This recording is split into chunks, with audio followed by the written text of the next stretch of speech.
What's up, wrestling fans?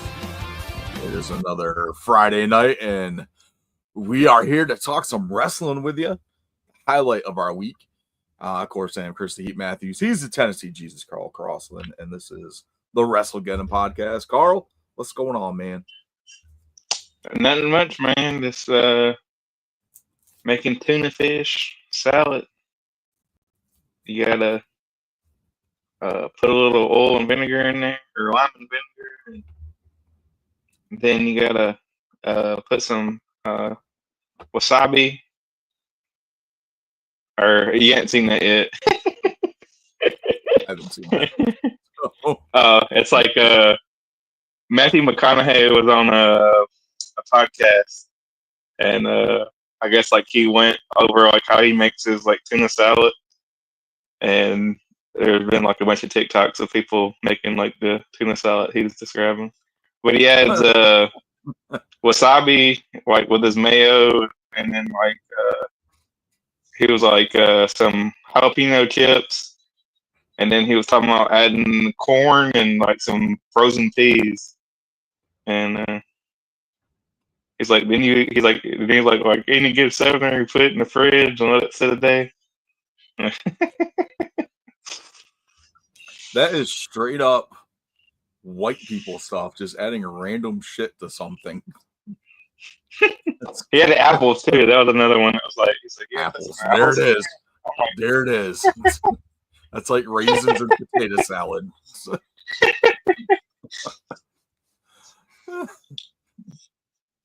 Oh, there it is. Apples, man.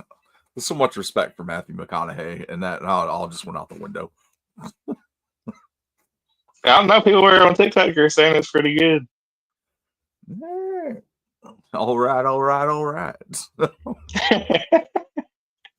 You gotta love those redheads. Oh man, awesome stuff. I got a little bit of a cold, so I'm sucking out some cough drops. It's been a lovely week after kids get over from being sick, and then of course what happens to the parents? They get sick. Well, at least one of them does. So, awesome time. Good stuff. But got Thanksgiving coming up next week. We've got Survivor Series next weekend. This weekend we got Full Gear. We'll get into that. Got SmackDown on tonight. We got some Raw to talk about. We got some AEW news, but let's go ahead and kick it off with the Random Man. Who the hell put this on? So random. For fuck's sake.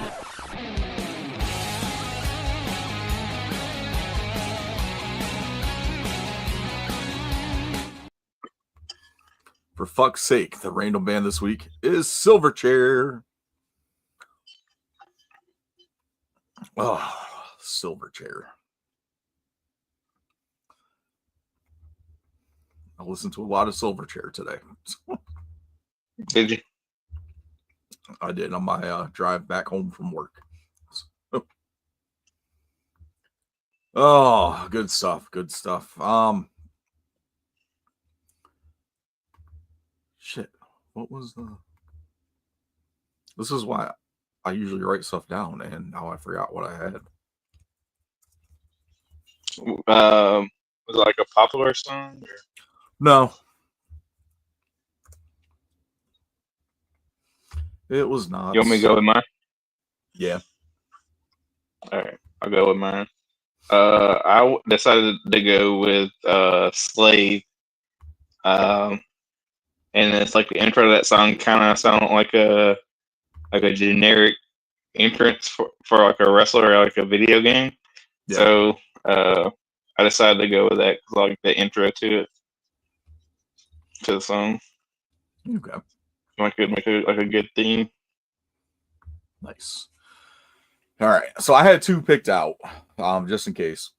But the one that was my top pick was Pure Massacre.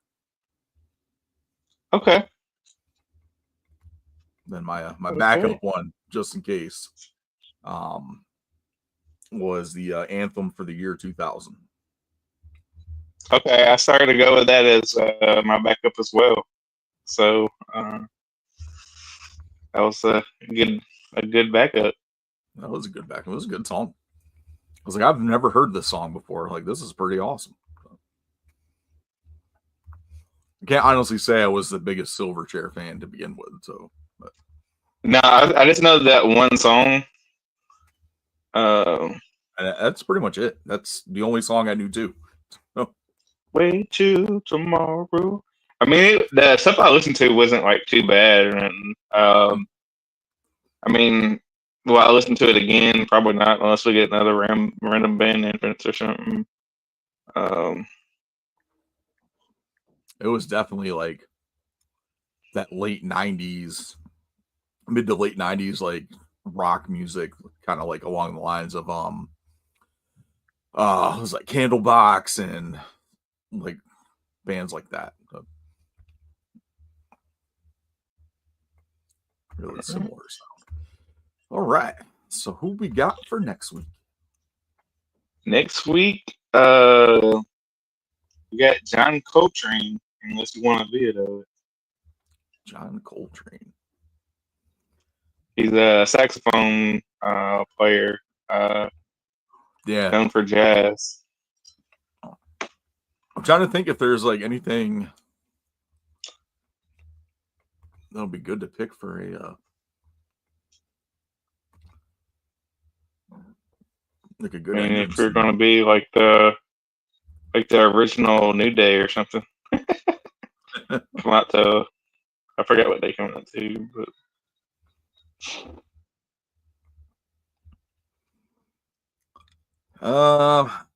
I'd say let's veto. I mean, John Coltrane definitely is a influential musician, but I don't think there's much that's going to end up being like a entrance theme for that. Let me pull out my work phone and go to the artist generator. And of course, I haven't done it on this one, so it don't.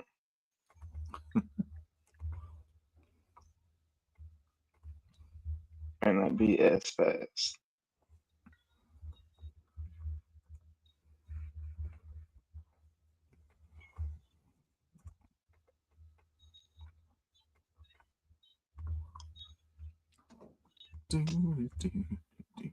All right, I don't know. We might should have stuck with that.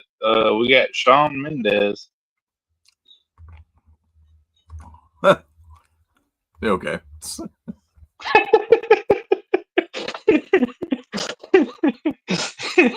You want me to do it again? Nah, that's good. Okay. There might be more with Shawn Mendes than John Coltrane. Oh.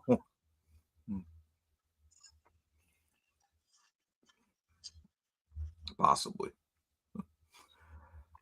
Okay. All right. So Shawn Mendes for next week. Doesn't he? He's the one that does that Stitches song, right? I don't. Be honest, I don't know. Most of like your new pop guys kind of sound the same to me, so I'm not sure. Yeah. I probably know some songs. I just don't know it's him. Because I probably thought it was like Justin Bieber or something like that. Yeah. Or like Sam Cooke or something. You watch me bleed until I can't breathe, shaking, falling onto my knees, and now I'm without your kisses. I'll be needing stitches. Yeah. That's him? Yep. I know that song. Okay.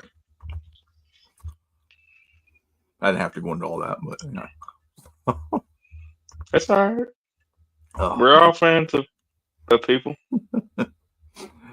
All right, awesome stuff there. So there you go. Shawn Mendes for next week. Silverchair for this week. I don't have anything for follow up from last week. I don't know if you got anything for in your housekeeping. No, we can talk about the rest in the what the hell do we call it at the end? Free for all? Something. What's that? No holds barred. Oh yeah. Sorry. It's been a long week. My brain ain't working like it does. I'm sorry. I got it. Free for all. Let's get into Instant Replay. If you're just joining us, Instant Replay is where we run down the week in wrestling. Talk about the news and some of the in-ring action to get you all caught up on some stuff. And we'll do our picks and predictions. Previews and picks. Sorry, picks and predictions. Same thing.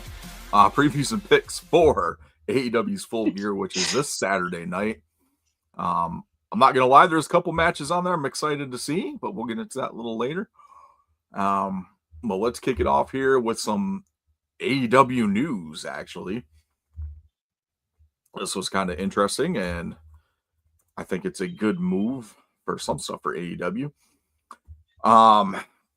AEW announced additional live events for December, as well as the first events for 2025 under AEW's historic media rights renewal with Warner Brothers Discovery. Schedule will include AEW's debut at New York City's iconic Hammerstein Ballroom for 3 straight nights from December 20th to the 22nd. A special AEW Dynamite Fight for the Fallen on January 1st in Asheville, North Carolina, which will, I believe, a lot of the proceeds for that. That's right, AEW's debut on Max. That'll benefit the victims of Hurricane Helene. And then we'll culminate with AEW's first ever event at Crypto.com Arena for AEW Revolution pay-per-view on March 9th. What's Crypto Arena? Where's that at? I am not sure. I should have looked that up before I got into this, but I, for one, am excited that they're running shows at the Hammerstein Ballroom. I think is that the perfect size venue for them? Yeah, good size venue for them. 3 nights in a row. Are they tapings, or are they is it like some kind of special, or what we got going on there? I believe they're tapings. Crypto.com Arena is in Los Angeles. Okay. Did I link that? I did not link that news. I never heard of that. I mean, is that like the Forum or something? Or Staples Center? Or they just got renamed to Crypto.com Arena? Or they have arena in Crypto.com? Probably. I mean, LA is huge, so I could imagine them having another arena. I just only heard of Staples Center and the Forum.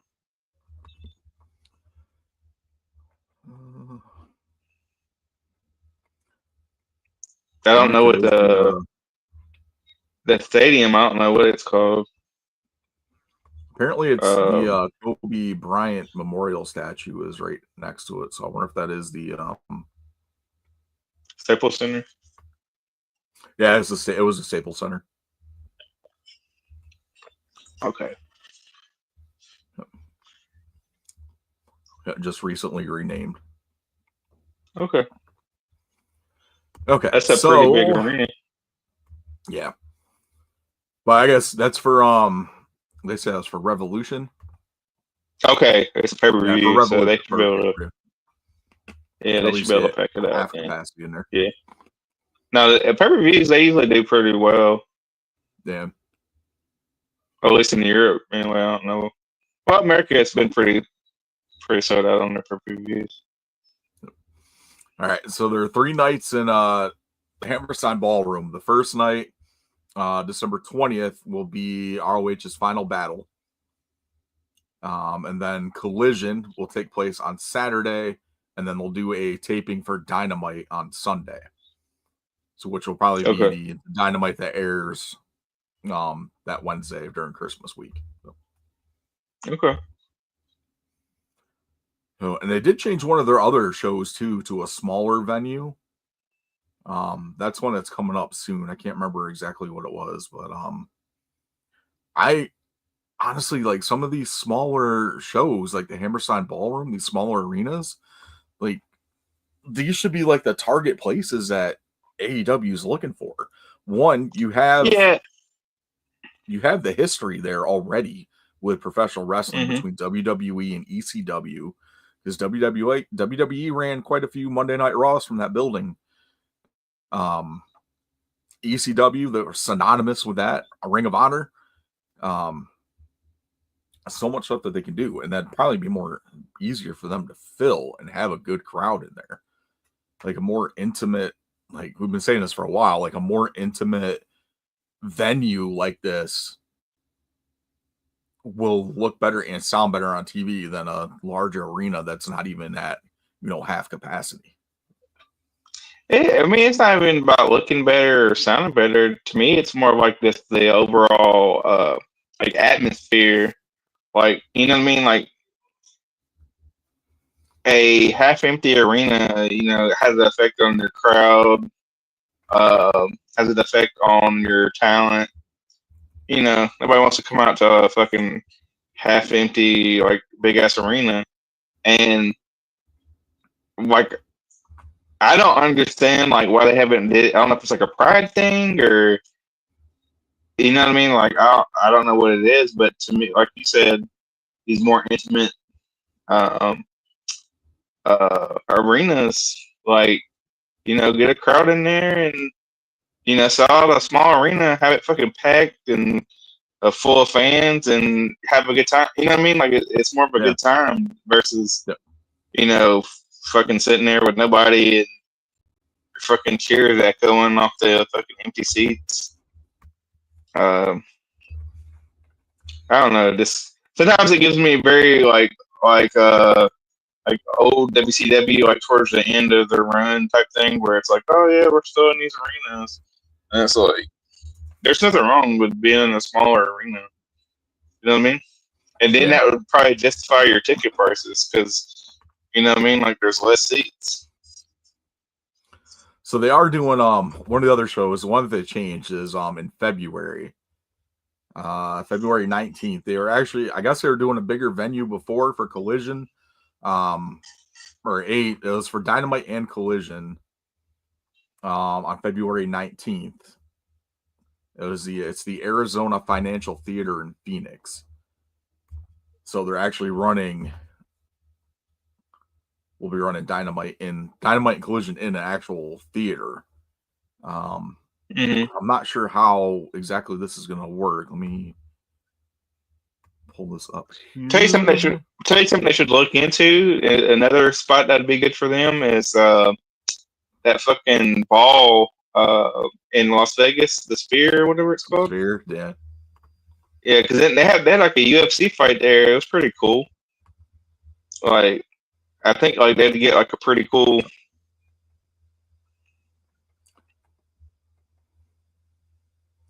So this is the theater, the Arizona Financial Theater.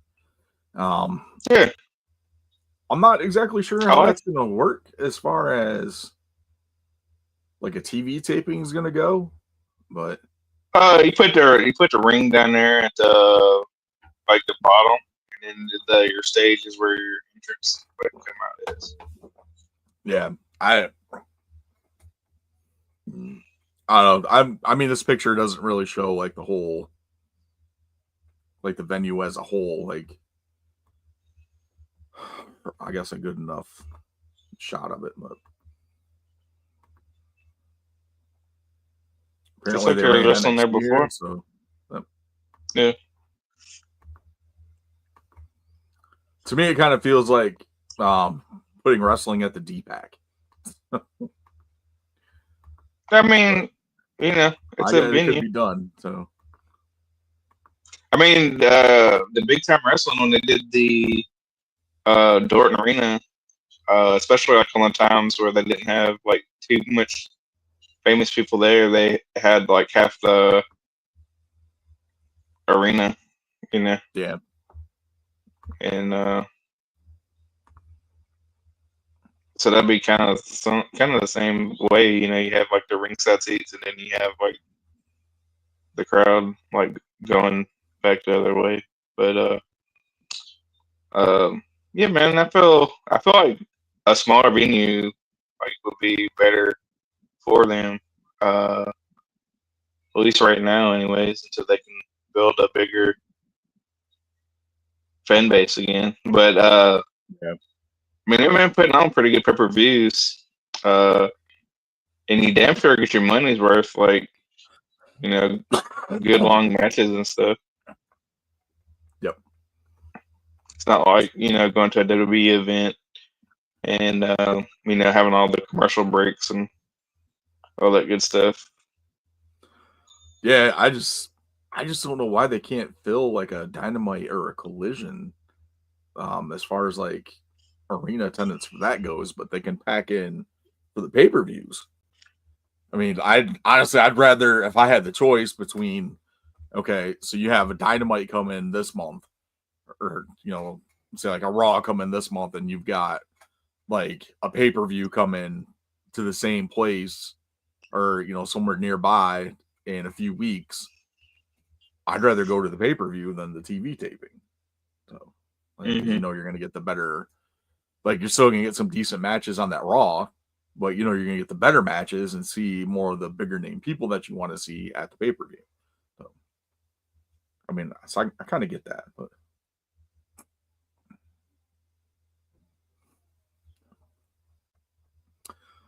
all right. So there's that. I got a bit of CM Punk news. Apparently he has been tapped for a new TV series called Revival, which is a supernatural thriller set in rural Wisconsin, where the recently deceased inexplicably returned to life. Story centers on a single mother and local officer, Dana Cypri, who must unravel a murder mystery amid the chaos of Revival Day. So Punk will be a recurring character on the show. Oh, congratulations! I guess. I mean, he did do a horror movie. I think he's done a couple movies, but he had a horror movie that came out a couple years ago that wasn't actually bad. I enjoyed it.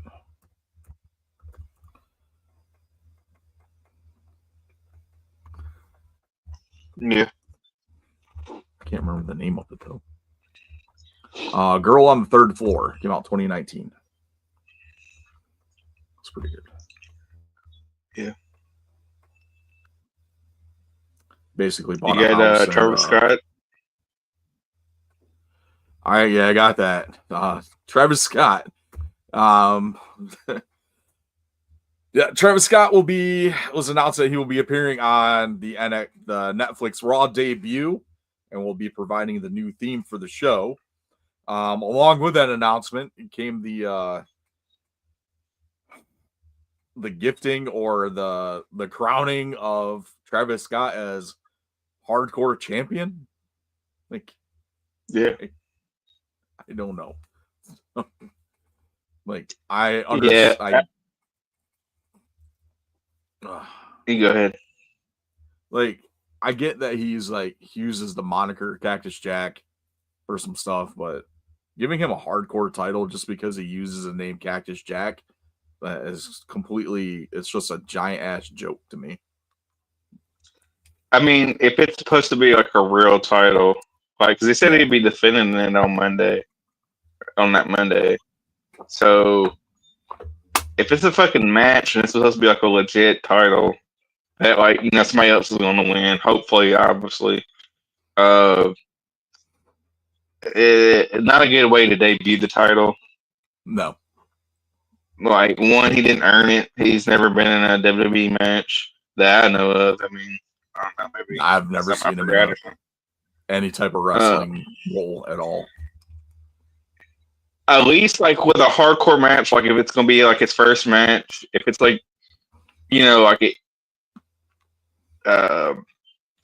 WCW style, like, hardcore match where it's just, like, we're just going to throw a bunch of shit in the ring and hit each other with it. Maybe. He's going to come out all padded up like Norman Smiley. If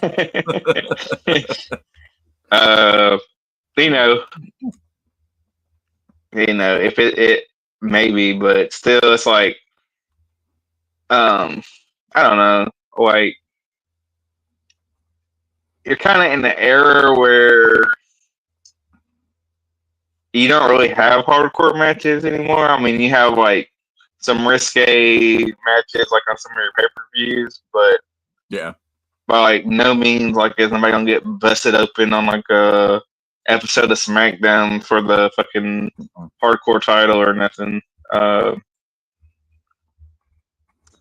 then I feel like putting it on Travis Scott to me makes it seem like it's gonna be more of like a joke title, like a 24/7 title. Yeah. And if that's what you're doing, then like I don't want it. Like, we get the 24/7 title. We don't need nothing like stupid. I don't know. What are your thoughts? I'm hoping it's not like a legit thing, and it's just like a one of like the titles that they give to like the sports teams. It's like an honorary title. Yeah. Oh. Because like the biggest thing that I saw coming out of this is all the dumbasses on the internet. Oh, WWE, when they go to Netflix, man, they're bringing back the Attitude Era with this hardcore title, blah, blah, blah. Like, no, they're not. Like, they're still a publicly traded company. They still have sponsors. They still have contracts with people because of their family-friendly product, like Mattel. So, yes, they may go into a little bit edgier territory with some of their storylines or some of the stuff that they do in matches, but it's not going to be, I don't think it's going to be that much different than what we're seeing on a regular basis. It'll just be no commercials and probably just more in-ring action or more backstage stuff. So, I mean, yeah. Like I don't think it's going to get like to the point where people are, we're not getting like Nick Gage showing up on Raw with a pizza cutter trying to cut someone's head open. Like it's not going to happen. So, I mean, we'll probably get an F-bomb here and there, and they'll probably say shit more, like or damn or ass or hell. So, I don't think it's going to be that big of a change. Yeah, no, I don't. I mean, because they don't even do that on pay-per-views. Nope. Really, I mean, they have like the Hell in the Cells and cage matches and stuff like that, but it's like I don't think WWE is going back to the handcuff somebody and hit them in the head with a chair. 10 times or however many times. WWE barely does blood. And the rare occurrence that there is blood, either it's planned for the match or it's something that happened on accident, like the Miz last week getting busted open during that beatdown the fake beatdown from the Final Testament, accidental type of thing, or it's in that match, like with us, CM Punk and Drew McIntyre, like they planned for that to happen. So even like I said, even on the pay-per-views, I'm not doing stuff like full on, I'm gonna cut you open type of thing with a pizza cutter. So yeah, this is the only thing. Like the only reason why I thought it was maybe a real belt was because it's not the old hardcore belt. Yeah. And so when I saw it, I'm like, oh fuck! Like hopefully this is not like a real belt. But it could be, and maybe they changed my mind and it's something great. It's just I'm not excited about it. It's a bad idea. Kind of like the Crown Jewel Championship, like having that irrelevant belt. I mean, if you wanted to bring it back, that's one thing. But if you're gonna bring it back, like have a fucking tournament or something for it, or I don't know. Yeah. Like give it to somebody that's actually like a hardcore person on your roster, which I don't know if they even got. I don't know, because they really don't. Honestly, there's not really anybody on the roster that's really known for that anymore. Yeah, no, so I was like thinking, because I was about to throw out a name, but then I couldn't think of a name to throw out. Yeah. I mean, maybe like Roman or Rollins, but why would you give them a belt? Because they're like in your main title picture, you know what I mean? Yeah. Kevin Owens, maybe, but still, it's like the same. Like he's not known for hardcore. He's just like a brawler. That's been in like some pretty good brawls.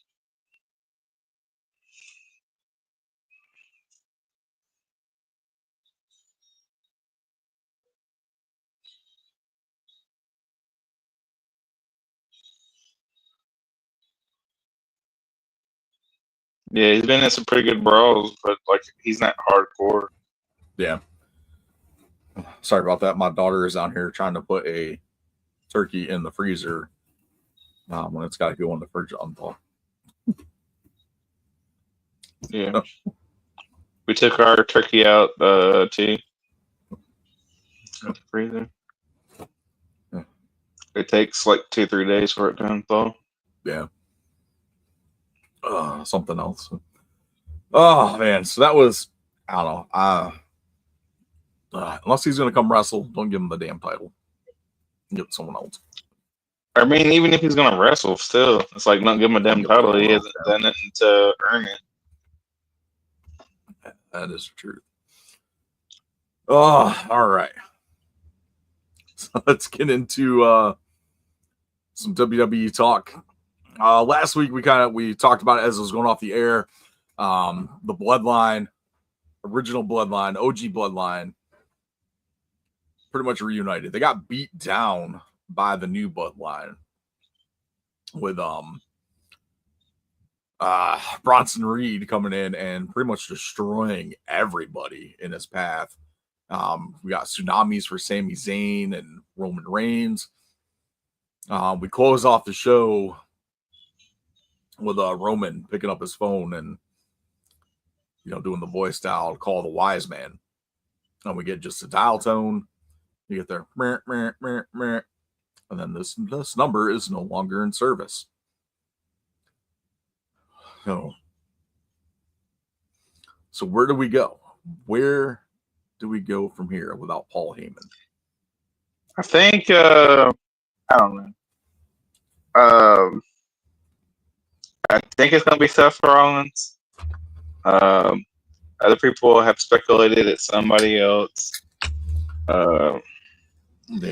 Honest, I'm not too excited, or I wasn't too impressed with them throwing Bronson Reed into the new Bloodline.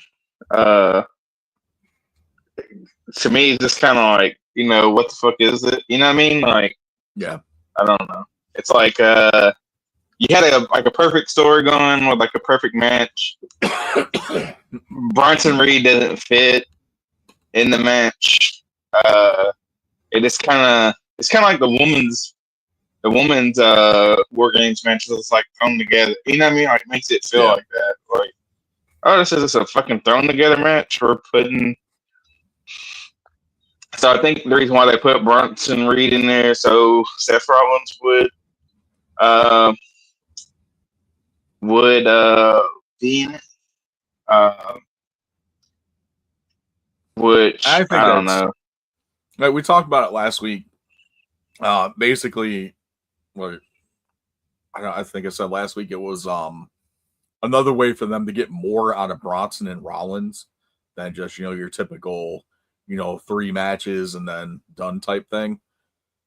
So I think it's just another way for them to keep going with it. Yeah. To me, if they wanted to make it better, though, what I would enjoy the most if they did do this, and I would probably do this, is if you want to make it entertaining, if you do have Rollins and fucking Roman in the fucking cage, like like they'll hold himself. Yeah. Have them fucking fight each other, like in the middle of the fucking, you know what I mean? Because like if you still have like the animosity like towards each other, have them fight each other in that little cage, and then I'd probably feel a little bit better about it, because then it's like big time storytelling to where like you kind of introduce the feud with Roman and Rollins again. You know what I mean? Yep. But just to have Rollins in the match, to me, I don't. I don't like Rollins being in the match unless you're gonna build something with Roman. Because Cody's not in there either. You know what I mean? So it's like, Yeah. no, Bronson Reed thing. Yeah, I don't like the Bronson Reed thing, and I don't like the Rollins thing.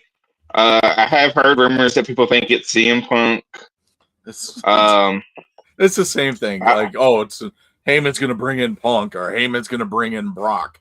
No, like they put Bronson Reed on the new Bloodlines team for a reason, to get Yeah. Seth Rollins on the OG Bloodlines team, so you have Rollins and Reed, so you can continue building that.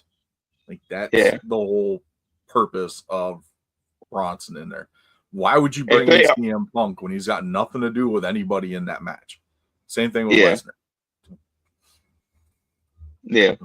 The only other thing I would enjoy, like if they was doing like a Paul Heyman guy, is Braun Breaker being the Heyman guy. You know what I mean? Yeah. Because then you kind of got like another powerhouse in the match, and a Steiner in the match would be pretty cool. But yeah, Honestly, I think we might see the fifth member tonight. Because he got the new bloodline out in the ring, and the OG bloodline's coming out now. So I think we're going to see that fifth member okay. to close out the show. But yeah. So continuing on with that, you to talk about the women's War Games match, which we saw the return of Rhea Ripley Monday night, joining up with the baby faces to take on the heel team in the War Games match, which it's the same thing with Bronson Reed and Seth Rollins. Like Liv Morgan's on the team, so they're gonna bring in Rhea Ripley for the other team. So just because you have intertwining storylines there, and it makes sense. I mean, I don't know. It don't really make a whole lot of sense to me. To me, I don't like the way it was just like rushed. Yeah, if you have rushed Liv together on one side, of course you're gonna have Rhea. So yeah, it's just to me like. I mean, I understand they want like a male and a female version of the match, but to me, like if he's gonna like just string it together that fast, to me it would make more sense just to have like a traditional Survivor Series match instead of just being like, okay, we just randomly have these girls from Raw, and they're going to team up with these girls from SmackDown, even though there's a brand split, because these girls from SmackDown are friends with these girls from Raw, and then like all of a sudden we're bringing out Rhea Ripley. She comes out looking like Edward Scissorhands and like War Games. It's kind of stupid to me, anyways. So Tama Tonga's like ready to go. Whew, man. Yeah, I really hope that there is, with Triple H back in charge, I hope there is a traditional Survivor Series match on this pay-per-view. Or sorry, this premium live event. I don't think there isn't. Why can't we do that with the Wyatts in the Final Testament? I don't. Because what are they going to do? Like, it's going to be some kind of tag match. Because they're not going to put them in War Games too, or unless we're going to get Uncle Howdy versus The Miz, and that's it. Because they really haven't announced anything for that. Yeah. I don't know. This to me, like, hell, let's do like a mid-card Raw versus SmackDown. Yeah. I don't mind the War Games. I love the War Games match. Like, don't get me wrong. But I would like to see them incorporate, some of the old school stuff in there, like just the traditional Survivor Series match. Like, it doesn't have to be like a men's match and a women's match. Like, it could be like a mixed gender SmackDown versus Raw match. So, why not? But anywho, We saw at the close of Monday Night Raw. We talked about this already. Bloodline attacked Seth Rollins during his matchup with. Well, actually, we didn't talk about. Bloodline attacked Seth Rollins during his match with Bronson Reed. We saw Jimmy J and Sammy come out and made the save, ran the rest of them off, which still allowed Bronson to get the pin on that.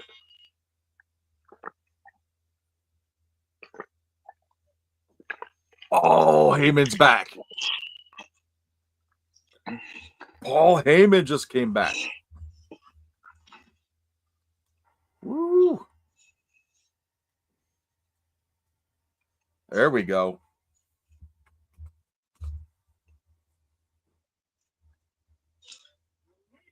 Maybe they'll keep it secret until War Games. That would be awesome.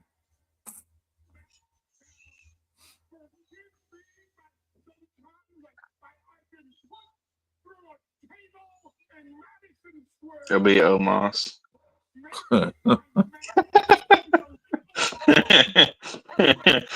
Oh, I mean, he's been missing for a while, so Yeah. I don't know if he's actually been missed, but he's been missing. So.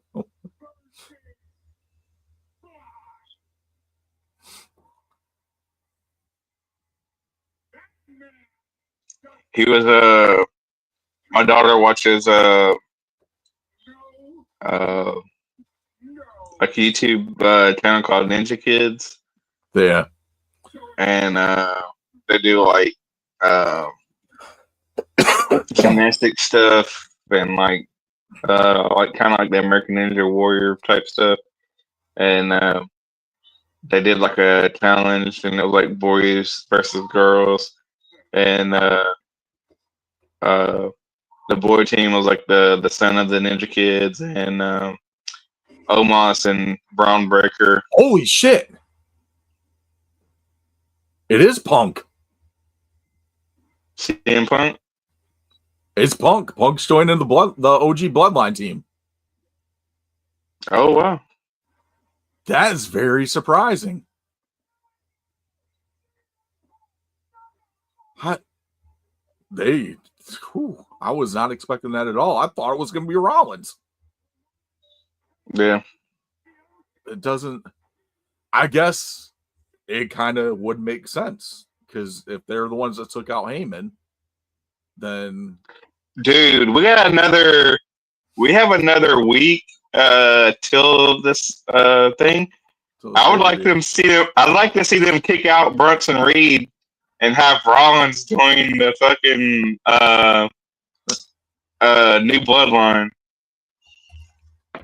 But he probably won't because they beat him up. But hell, to me, if he's gonna do Punk, it made better sense to have Rollins on the fucking other side. You know what I mean? Yeah. Oh, we got Punk and Roman in there. Oh, God trying to take out Punk and Roman. Loa got a spear. Tama got to go to sleep.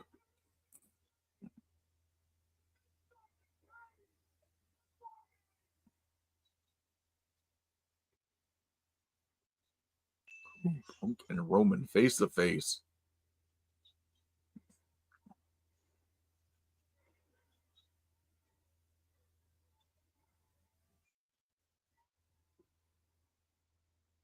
Well, I mean, I guess that's better than Rollins, but the Braun Breaker, Bronson Reed still doesn't fucking make sense. Like, yeah, it does.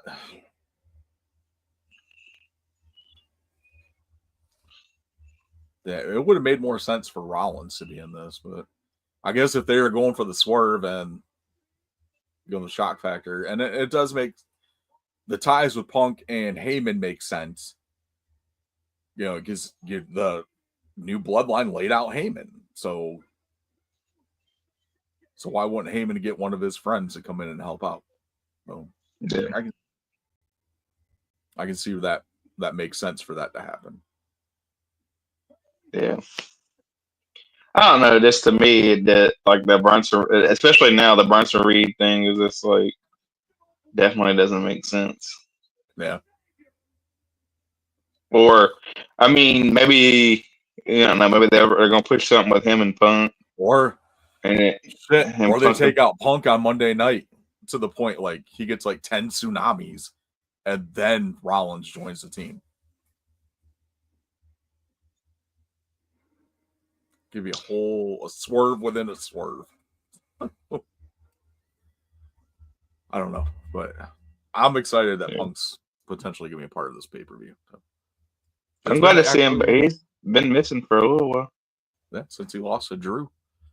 He came back, he did that, or no, he beat Drew in that strap match. Yeah, since that match. Yeah, he had that one, that promo after Raw, and then he's been... I haven't seen Drew in a while either.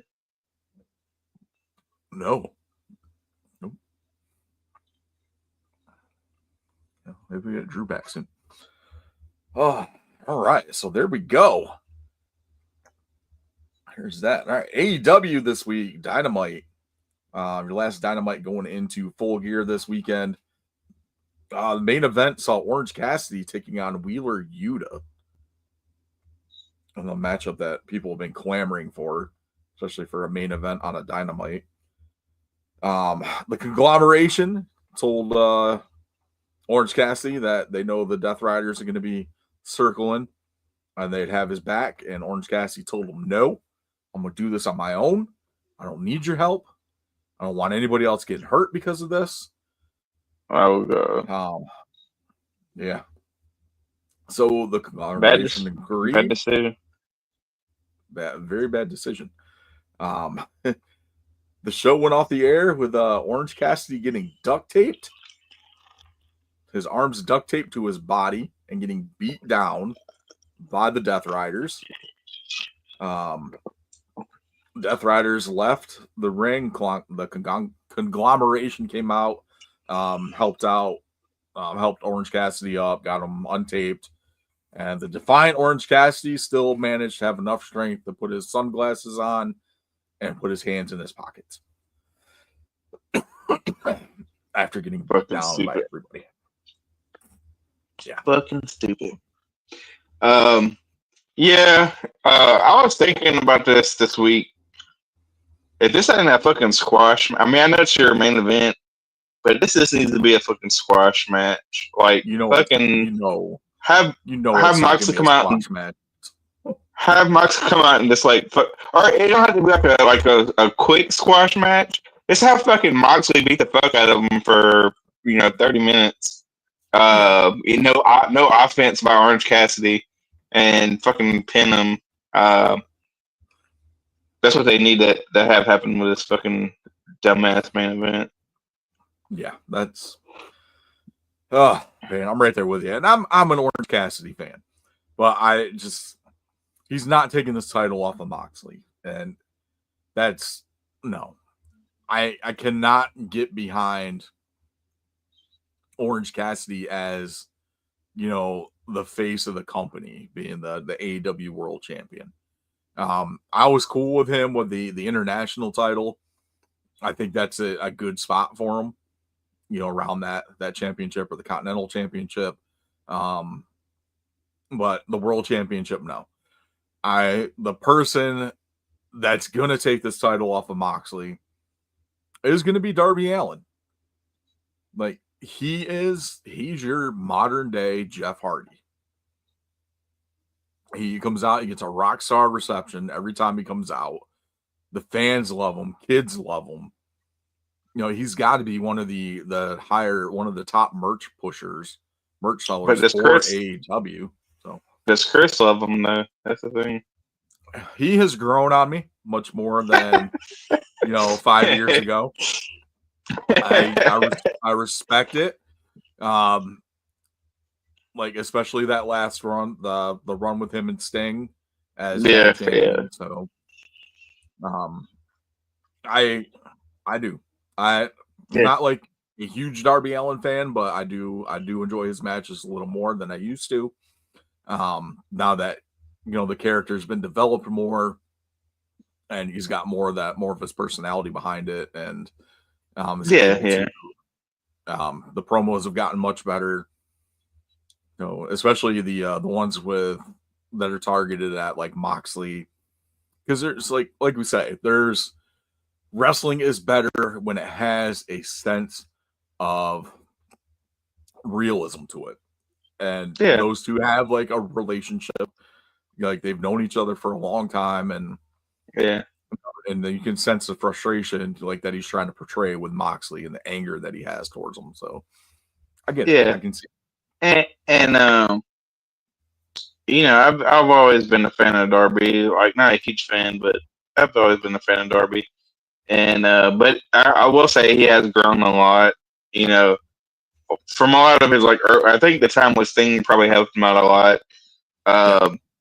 But you know, he's not just a guy running out hitting stunts, which I think like he, except for like his match with Cody, kind of early on, like it seemed like he was just like a guy that just ran out there and did stunts.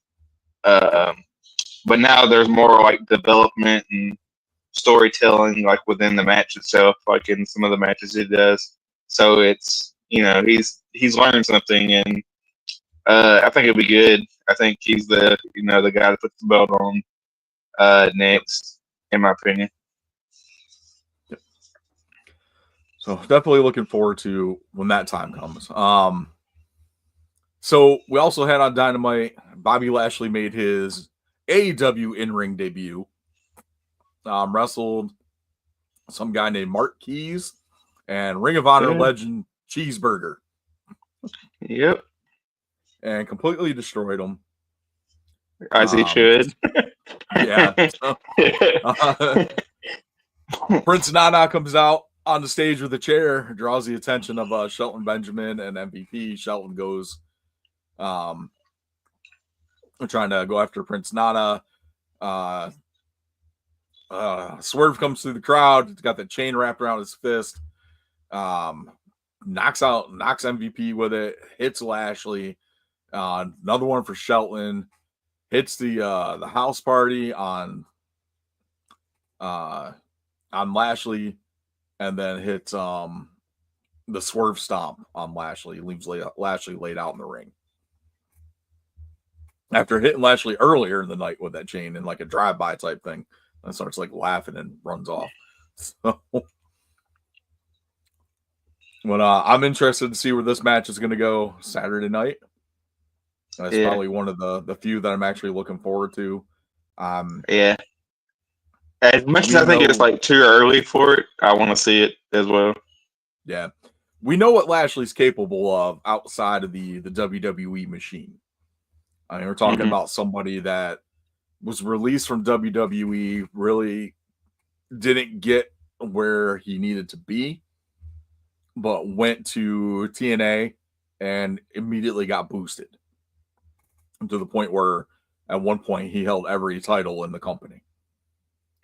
So, and now we're going. Had a lot of good matches with what's that guy's name? Drew. What was his name? Gallo or something? Drew Galloway. Galloway, yeah, Drew Galloway, man. What happened to that guy? I don't know what happened to that Drew Galloway guy, but you know, his matches with Lashley were really good. In Impact. So, unlike, you know, his matches with that Drew McIntyre guy in WWE, which weren't as good as it could have been. So, but yeah, I'm looking forward to this, especially with the Hurt Syndicate, which is one thing like pandemic era WWE. We're all behind the Hurt Business. We love the Hurt Business. Speaking of the Hurt Business, I saw today, and I don't know if it was like, because you know, like a lot of the Facebook posts and stuff are fake or not, but they were saying that Shelton Benjamin and like I think Bobby Lashley's contract was like $10 million, and Shelton Benjamin's contract was $2 million. It was like the highest contract Shelton Benjamin's had in his career. Which is all fine and dandy. You know, Shelton Benjamin's like one of my favorite wrestlers. But when contract negotiations come up for some of his other talent, you know what I mean? Like, some people are going to be asking for some money. So if you're giving Shelton Benjamin $2 million, like I'm pretty sure there's some other people that's going to want some money. not saying like Shelton Benjamin ain't worth $2 million, but Oh no. $2 million seems like a lot for Shelton Benjamin at this point in his career. You know what I mean? Yep. I mean, look at what he's given Mercedes Moné, like over the course of a 4-year contract. Like, Yeah. really? And what she's barely done anything since she's been there. Like there hasn't been like a prominent story that she's been involved in. We were supposed to get her and Britt Baker, and then that just completely fizzled out. We didn't get anything out of that at all. So, like, I don't know. Like, they need to figure out something with her. But yeah. Oh, it's frustrating. But we got some stuff going on this weekend with Full Gear. We'll run down the card here real quick, and we'll do our preview and picks and stuff for that. The 0 hour match, of course, your pre-show match is AJ from the Costco guys versus QT Marshall. I'm sure a lot of people are really looking forward to that. And the Rizzler will be in the house to ring the bell. That's how they debuted. On Dynamite. I don't get. I mean, I've never seen those guys. Like, what are they? From my understanding, just a bunch of dipshits on YouTube that do stupid shit. So, okay. Go to Costco and eat food. Okay. They sing a song about double chocolate chunk cookies. I haven't seen them pop up on anything, so I don't know who they are. I mean, I know people are saying like they're content creators, but like I've never heard of them. Nope. But they got a good pop. Yeah, I was actually surprised they came out. They got a pretty good pop. So it's like, all right, whatever. That's cool. I mean, if you're into that, that's cool. That's not something that's going to get me to watch the pre-show for a pay-per-view, let alone buy the pay-per-view. Mm-hmm. So, on tap for the pay-per-view, we've got Mariah May and Mina Shirakawa's championship celebration. That should be fun. Kyle Fletcher versus Will Ospreay. Swerve Strickland versus Bobby Lashley. Jay White versus Hangman Page. MJF versus Roderick Strong. AEW Tag Team Championship match, Fatal 4-Way Private Party defense against the Outrunners, the Kings of the Black Throne, and the Acclaimed. TNT Championship, Jack Perry defends against Daniel Garcia. Mercedes Moné defends the TBS Championship against Chris Statlander. And, of course, Moxley defends the AEW World Championship against Orange Cassidy. All right. I'm not even going to do picks for this stupid 0 hour match. Let's skip over that. I can guarantee if you're going to place bets on this that you will get a lot of shimmies during the Mariah May and Mina Shirakawa championship celebration. So if you're a fan of boob shaking, that's definitely something you'll want to tune into. But yeah, Kyle Fletcher versus Will Ospreay. This has been built. Hasn't been a very long stretch for build on this, but I think they've done it pretty well with the Callis family and Kyle Fletcher and him basically shedding his old skin and growing into the next, I guess, the next phase of his evolution, so to say, as Kyle Fletcher. So no longer looking like a Will Ospreay clone. He's went out to make himself, more unique and stand out of Will Ospreay's shadow.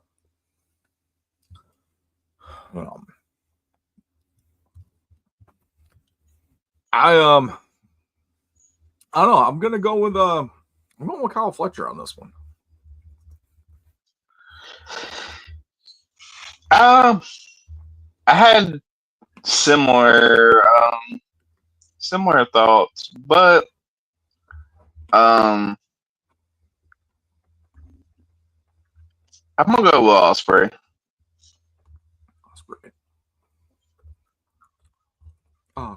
Osprey. Either way, it should be a really entertaining match. Especially you're into all the flips and the dives and all that stuff. So Yeah, I think it'll be a really good match. I'm sure it's definitely going to be one of the matches of the night. This one is definitely one, like I said before, that I'm looking forward to. Swerve Strickland versus Bobby Lashley. I gotta give the pick to Lashley on this one. Yeah, I don't see why you'd bring him in to lose his first match. I do think like maybe. Well, yeah, his second match, but his first real match. Yeah. That's why I was saying like it's probably too early for this feud, but I mean I think you probably get like Shelton Benjamin or MVP involved, or maybe we get another member to the Hurt Syndicate.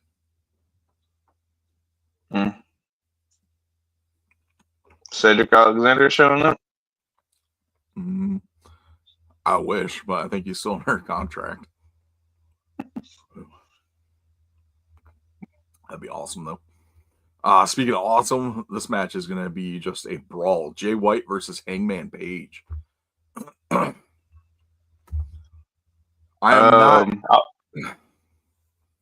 not real familiar with their previous matches. Like, they're not a lot of the Ring of Honor or New Japan matches, but the last few weeks in the build that AEW has been doing with us has been pretty solid for these two. You know, and I think Jay White has I don't think Heyman has not beaten Jay White, if I remember correctly from Jay White's promo. So that's a tough one to pick. I'm gonna go Jay White.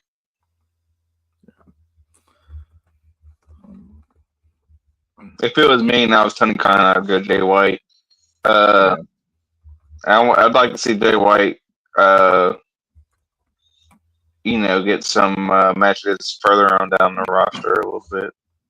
Yeah, Jay White needs to be into some kind of title contention, outside of like the trios or the tag titles or 6-man titles or whatever. Like, why not put him? Shit, why not put him against Okada for that Continental Championship? Like, or put him, in the running for the International Championship. Something. Something here. They're fucking Ring of Honor working for this. Yeah. MJF versus Roderick Strong. This was initially going to end up being a triple threat match, but Adam Cole unfortunately did not win all 3 of his matches to get into this match. So it did come down to just MJF and Roderick Strong. There's no way in hell Roderick Strong is beating MJF in this match. As much as I like Roddy, he is the messiah of the backbreaker, but you're not going to bring MJF back for this match to have him lose to Roderick. That's not where the story's at. The story is him and Adam Cole. Yeah. I don't know. It's gotten pretty personal. Yeah. I think he said like Roderick Strong's mom shot his dad or something like that. Or? Yep. Well, that's Roddy went through all that with like they were doing like when they profiled him back. I think it's back in like NXT or something. They did that like profile of him where he went back to like his hometown and all that other stuff, or it was like early AEW or something. One of the two. Yeah. It to me doesn't make sense to bring MJF back. They'll lose unless Adam Cole gets involved. You know what I mean? Like I could see maybe Adam Cole getting involved and then like that push that feud kind of further down the line. But I'm gonna go with MJF. All right, and our first of 4 title matches on the card. Private Party defends the AEW Tag Team Championship in a 4-way against the Outrunners, Kings of the Black Throne, and the Acclaimed. It seems like the deck is severely stacked against Private Party in this, but I think it would be kind of stupid to pull the carpet off underneath Private Party with the momentum that they've built up and finally getting those tag titles. Just have them lose it from their like first big title defense. I'd say have them lose it to the Black Throne. You're going Kings of the Black Throne. King of the Black Throne, Knockout Black, and Brody King. That would be the one of the only teams I think that I can see them putting the titles on right now. If they were going to take them off for Private Party. Although the Outrunners have picked up quite a following, I am a fan of the Outrunners. They're the youngest guys on the roster. Yeah. All right. Daniel Garcia versus Jack Perry. Oh, man. I don't know. This is probably one of those ones like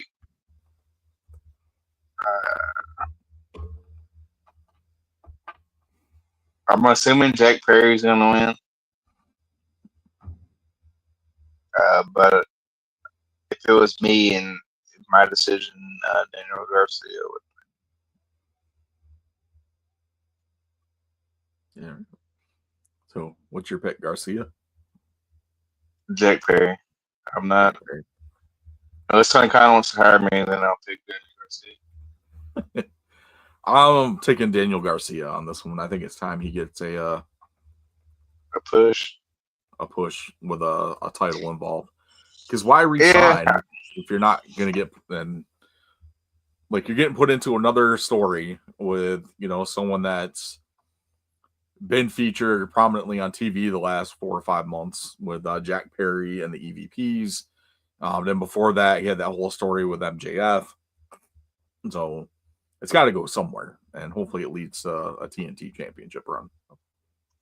Yeah, it'd be cool, but Jack Perry's Tony Khan's like a little golden boy right now.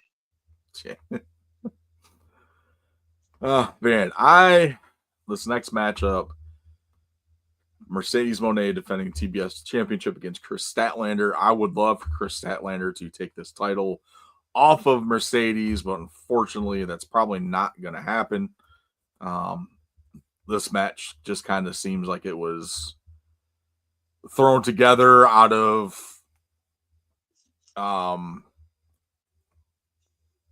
it's not even out of thin air, but just out of the need availability of on the pay-per-view and not having Britt Baker. So I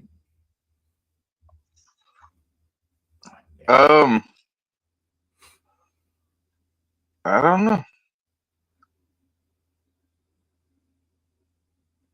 I mean, maybe you could have somebody else get involved, like Julia Hart or something. Well, maybe, but I think Julia is more. I think they got something in line for her with Jimmy Hayter. Her vignettes keep interrupting Jimmy Hayter's interview times. Yeah. I don't know. It's just to me, it's like you gotta get Mercedes Moné involved in like some kind of storyline that's worth a damn to make it worth the money that you're paying her.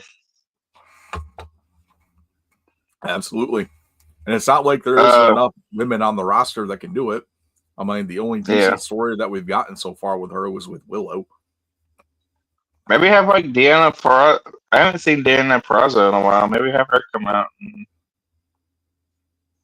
Oh, that'd be awesome. Mercedes Moné the title or something.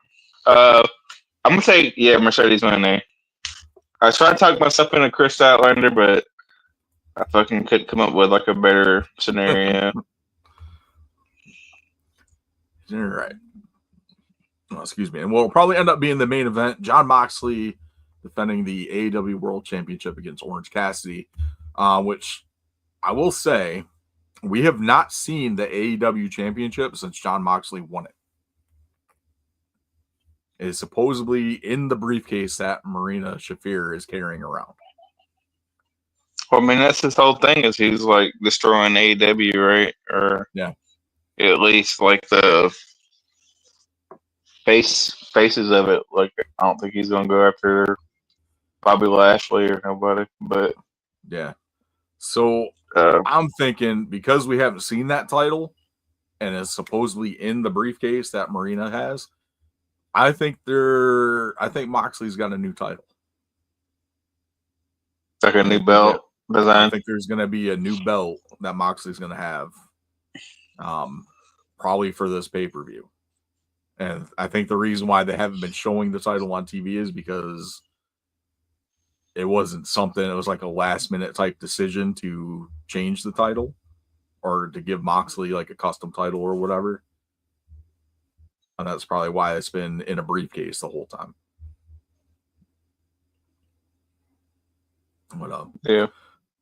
But Moxley's winning this match regardless. Yeah, I think Moxley's winning this. If he don't, then I'll probably just turn the TV off and forget about AEW existing. Ricochet have a match. Ricochet? Yeah, I thought he was going for the international title. Not on the pay-per-view. So it Not on the pay-per-view? It's probably on the freaking Dynamite or Collision or something. Oh, because I thought he like is challenging for it or asked for a match for it. Oh, let me see. Maybe it's Friday before.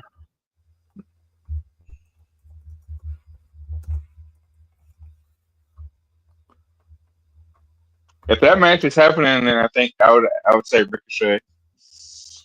But if it's not on there, then it's not on there. Oh yeah, it is on here.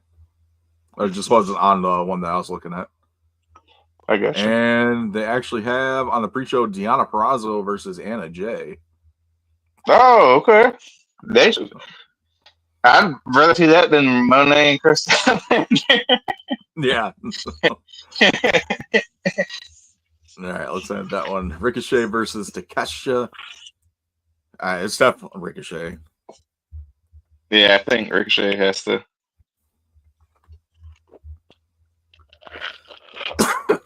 Say we move Takeshita on to other stuff, but I like that. Yeah, I mean, if you're not, then you just make Ricochet look like an ass because like the whole thing with like him leaving WWE was supposed to be like, oh, WWE never gave him a chance with like titles and stuff, and yeah, he's just like a jobber or whatever. And then it's like, if you bring him to AEW and just do the same thing, then basically you're doing the same thing. You know what I mean? Yep. It's kind of like the whole Bobby Lashley thing. If Bobby Lashley loses, like no reason for bringing the Hurt Syndicate to AEW because the whole point was like everybody thought they should have been more dominant than how they were booked on WWE. Absolutely. All right. So there's our picks for Full Gear, which is happening Saturday night. I believe it's 8 o'clock. I think every time I give a time for a pay-per-view, it ends up being like an hour earlier.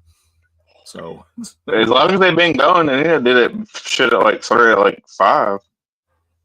Like how the pre-show start at 5 and start that bitch at 6. So it goes off at like 11 instead of being like up at 1 in the morning watching matches. Oh, you know what else I forgot to put in here? Timeless Toni Storm announced via her Twitter that she is retiring. No way. Definitely not. Probably the character Timeless Toni Storm is gone. We may get a new, maybe a different version of Toni Storm or a new evolution in Toni Storm. But I would not be She's more- surprised if she shows up at Full Gear. Yeah, during that's the probably celebration. Yeah, I was about to say she's probably gonna show up during the celebration because it don't really make sense to have a celebration. So it has to be there for a reason. So I'm assuming Tony Storm's gonna show up for booby shakes. That's all it's there for.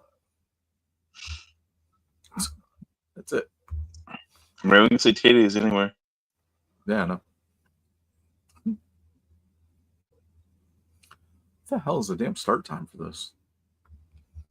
Like, I literally Googled Full Gear start time.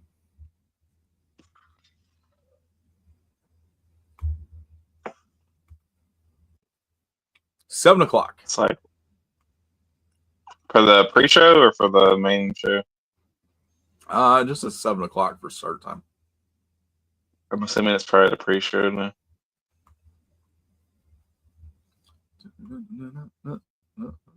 They usually do like an hour pre-show before the main show. Well, hopefully it starts at 7. They said the biggest problem with AEW here lately is like falling asleep by the time the main event starts. 0 hour starts off at 7. Full Gear starts at 8. So the main show starts at 8.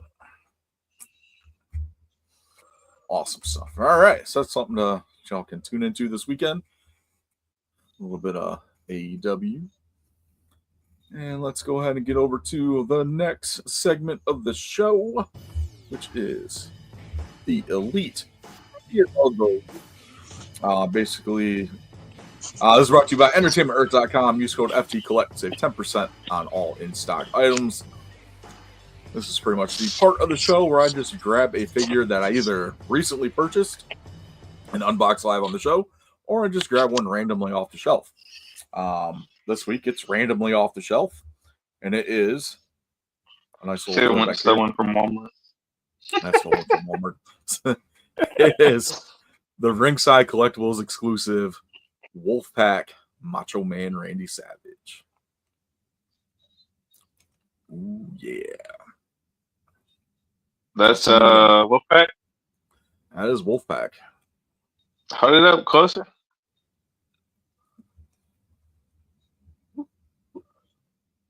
Oh, okay, yeah. I thought it said Macho Madness on the front. That's why I was like. It does say Madness on it. On the pants it says Madness, but this is the NWO. And they got the little weight belt. It says Madness on it too. You need a Medusa and dang, I'm trying to remember who's those valets. Oh, we're talking about Gorgeous George and Miss Madness. Yeah, Gorgeous George and Miss Madness. Yeah, that was Miss Madness. Her name was Mona. Mona was her name, which was what was it? Was it Molly Holly? Molly Holly, yeah. Yeah, it was. It was Molly Holly. It was Molly Holly, and like I said, Medusa and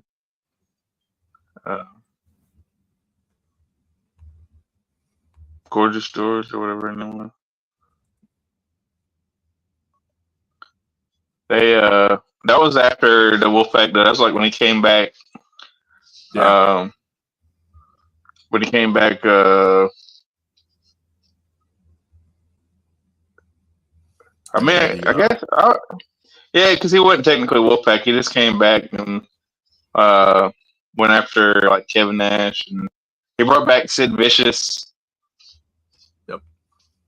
Yeah, he came back and he had that new theme, that "What Up, Mach." Yeah. Yeah, like the elbow drop was fucking illegal. Ponytail. Yeah. Fucking elbow drop was illegal. That was like a weird time for WCW. Very, very. Like I don't think they knew what was going on. Can't remember. I didn't even know what was going. I didn't know what was going on. Like it was like hard to keep track of like who was supposed to be heels and like who was supposed to be faces because like Hogan was like technically a heel and he was like in the Wolfpack, but then like Kevin Nash was like a face, but he was in the Wolfpack, and Ric Flair was like anti NWO, but then he was like also like a bad guy. You know what I mean? Like, and then he had like the thing with Roddy Piper, and they were fighting, and like they didn't like Macho Man, but Macho Man was a good guy, but then he was like a bad guy because he went after Kevin Nash. Like it was just weird. That Weird whole times. thing was just weird. And he had like Savage and the freaking or not Savage, Ric Flair like in the sanatorium. Yeah, yeah, that's what I'm saying. Like, but that's what I'm saying. Like he got put in charge. Cause, like the whole thing was like he was like. He wasn't in there because like Eric Bischoff was like got stripped of his powers or whatever. Yeah. So it was like Ric Flair was supposed to be like WCW, but then he started doing like heel stuff, and it was like I don't know, it was just like weird because you didn't know like who to cheer for and why and stuff. You know what I mean? Yeah. It was like David Flair joined it. David Flair got beat up by the NWO. And then joined the NWO, but then got put in. He put Ric Flair in like a sand asylum, but then like when Ric Flair got out of the sand asylum, like his first thing was like he made like David Flair like a championship match versus Kevin Nash, and it's like what? Like it makes like this whole thing makes no sense. Yeah, that was freaking weird. The Savage figure actually was released in 2016. That was exclusive to Ringside Collectibles. Had a cool box too. Oh yeah. Pull this up here. Macho Man Randy Savage. Oh yeah.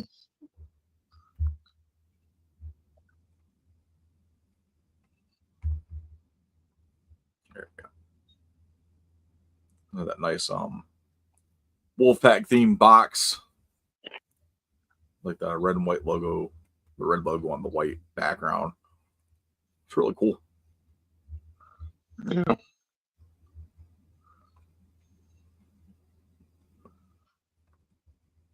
One of the few Wolfpack figures they made. They did there's a Kevin Nash. I think there's a Scott Hall. I got the Sting and the Lex Luger.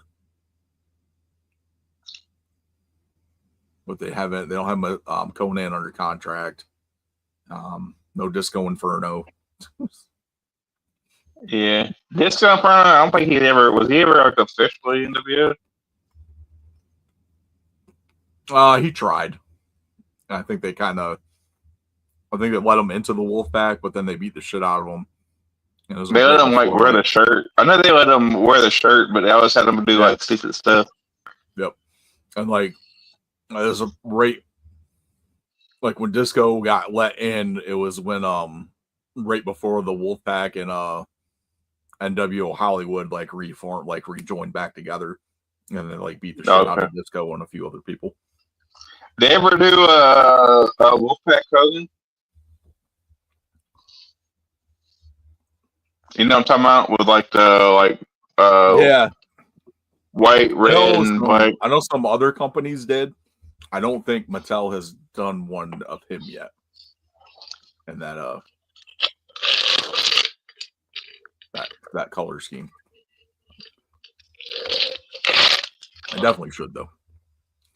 Yeah, I mean, I don't know.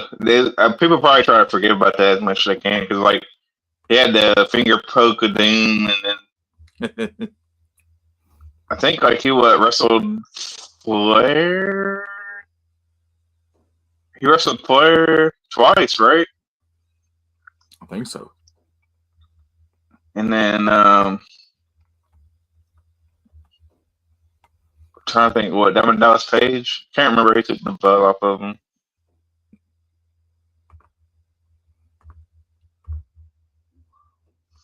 Might have been Goldberg. Yeah.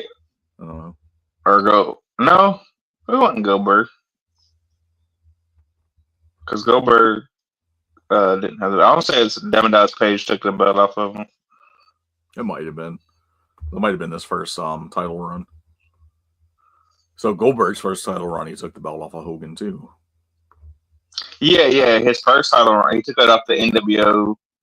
But then remember Goldberg lost to Kevin Nash with like the cutoff frog, and then that's when they Hulk Hogan came back and they did like the like the finger poke of doom or whatever. Yep.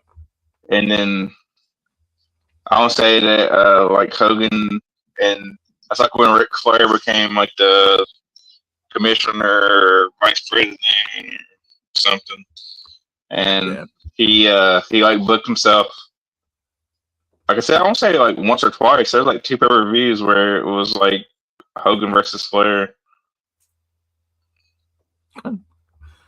Does not surprise me at all. That time in WCW, I remember one period of control, brother. Or maybe one of them was Eric Bischoff. I can't remember. It might have been Ric Flair versus Eric Bischoff. I'm not. Or maybe was it Sting? Did Sting win enough of them?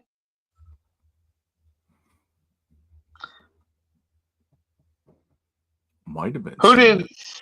What? There's like a night where there was like remember like Sting won it like early on the show, and then they have like a 3-way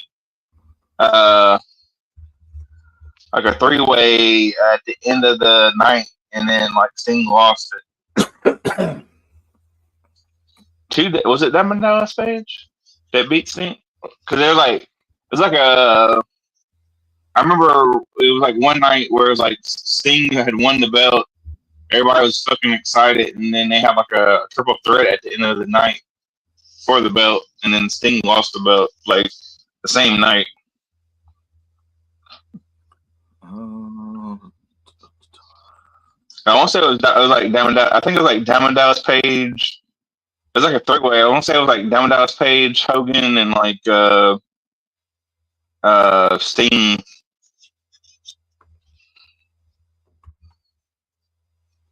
Or maybe than Kevin Nash.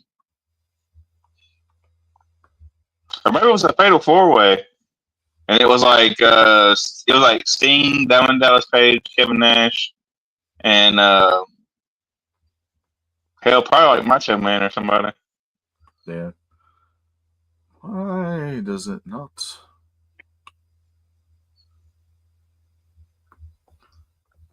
And WWE's website sucks. So I clicked on a link for WCW World Championship history for this takes me to WWE.com, but it has absolutely nothing on there. If you Google like WCW, like Google like Sting loses title same night on Nitro and see what pops up.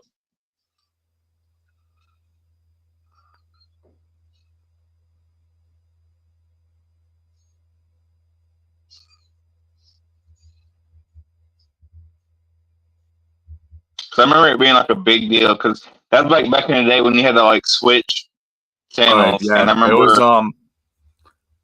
it was Fargo, North Dakota, April 4th or April 26, 1999. Sting won the title. Who do you win it off of? Does not say.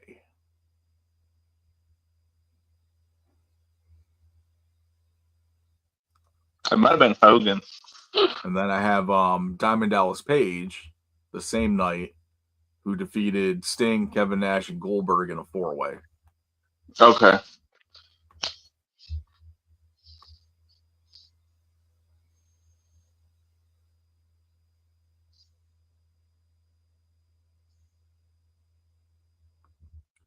So yeah.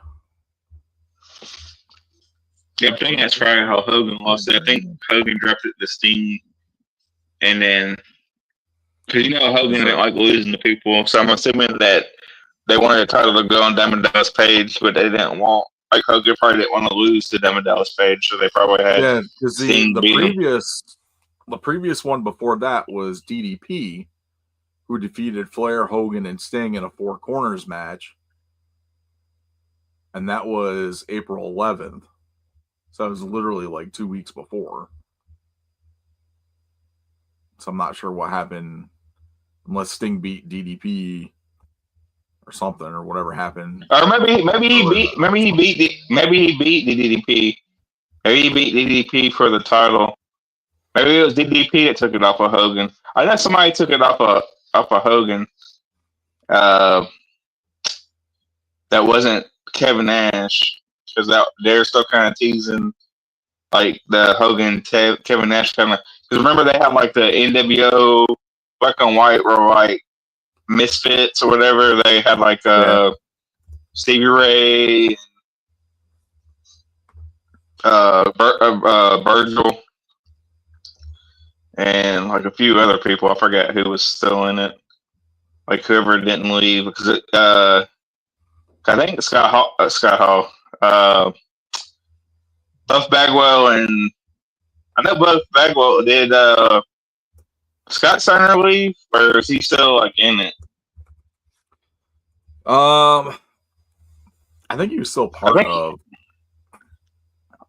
He's part of it, but just didn't do nothing with him.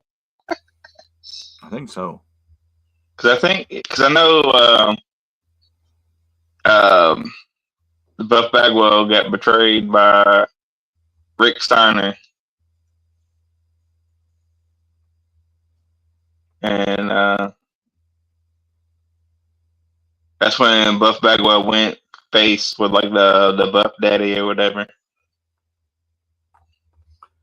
Okay, yeah, he did. Sting did beat DDP for the title on that Nitro, and then later that night, DDP got it back in that 4-way match. Yeah. Oh, yeah, it was like. I think it was this to make people turn the channel from Raw. That was because that was around a time where it was like Rock and Stone Cold. So. Oh man, that was a long side quest away from Wolfpack Aquaman action figures. Oh, awesome! All right, let's get into Go Hard, which of course is brought to you by our Redbubble store, redbubble.com/people/WrestleGettingPod. Check out our merch there. It's No Holds Barred this week. Oh man! Did you watch any of that Tyson fight? I did. I'm not proud of it. I watched it. My Netflix thing was probably in like 720p or something. I don't know. It was poor resolution. Might have been worse than that. So my question: work or shoot? It was definitely a work. Yeah. I don't think Tyson could have beat Logan. Like I not after he like just almost died or whatever. Yeah. And I think it was probably better for both guys to kind of leave the match on their feet. Yeah. And make Tyson made $20 million off that fight. So basically, he got paid $20 million to let Logan Paul win, and go 8 rounds with him. And a lot of conspiracy theorists out there are saying, "Oh, you can tell when Tyson was he and Logan wouldn't have hit because he was biting his gloves." It's like, nah, dude, like that Tyson did that shit all the time. Yeah, he always bit his gloves. That was part of his guard. Like that's how he kept his. That's how he was trained to keep his guard up. Was bite your gloves. That was his whole his peekaboo fighting style that he Mm-hmm. knocked out so many guys with. But there are a couple shots in there where there's one in particular where he did land a pretty good shot on Jake Paul, and you kind of see him like kind of pull back a little bit. He's like, oh shit, like I forgot, like I'm not gonna get paid if I knock him out, type of thing. So Yeah. but man. But everything that I've heard, like from different people watching this, and then seeing some old interviews with Tyson prior to this fight, I don't think Tyson had any issue taking that 20 million and just letting Jake Paul walk away with that win. Tyson does not look back fondly on his boxing career, or the person that he was during that time frame. And basically, the one interview I saw, they were talking about his accolades and his championships, and he was basically just throwing the belts on the table. And he's like, "This is all trash. It's all garbage. Like it means nothing to me." Yeah. So, and I think this is just I don't know, just give a younger guy a rub and try to legitimize him. I guess I don't know. I mean, it was $20 million. I mean, Yeah. I'd fucking get beat up by Jake Paul for $20 million. Yep. So I mean, that's $20 million that Tyson doesn't have to worry about his kids or anything or his grandkids or whatever. So that's $20 million that they don't have to worry about anything. So Yeah. I did kind of go in this with a little higher expectations of seeing Jake Paul The get fight. knocked out. Yeah. Yeah, but I was kind of hoping to see like some kind of glimpse of like older, younger Mike Tyson. But I mean, he's a 60-year-old dude, and he went out there and he looked like a 60-year-old dude boxing. So, how does it make you feel about potential Raw going to Netflix? Seeing how they couldn't handle the.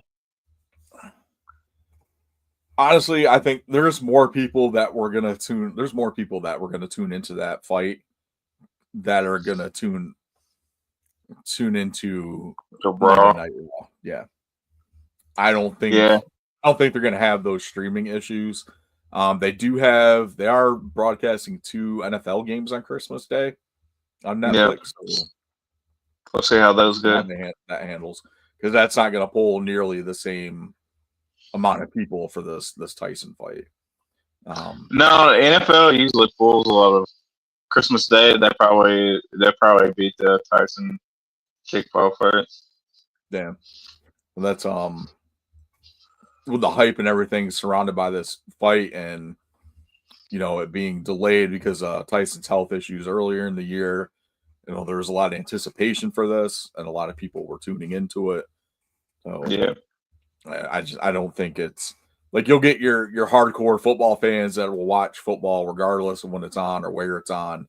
I don't think they're going to have any of the buffering issues that they had for the Tyson Paul fight. So, yeah. And then even less people tune in to watch Monday Night Raw compared to football. So yeah. Speaking of football, we had our first snow game. Ooh, fun. Yeah, Thursday night. Which was crazy. It was like a fucking blizzard this like came in. Like if you there's like a meme, or no, I won't say really a meme, but it's like just like a photo posted, and it was like showing the field before like 2 drives before the snow started or whatever, and it's like clear, like good looking field, and then like all of a sudden it was like just covered in snow. And I was like, yeah. Cleveland had a pretty bad season. They ended up getting the win on Pittsburgh Steelers with Jameis Winston. their backup quarterback playing. And I know you probably don't know who Jameis Winston is, but dude is I like don't. pretty hilarious because he tries to be like inspirational. And he said something, I forgot what he said now. I wish I would have looked it up, but he said some kind of like inspirational thing. It was kind of, he's hilarious.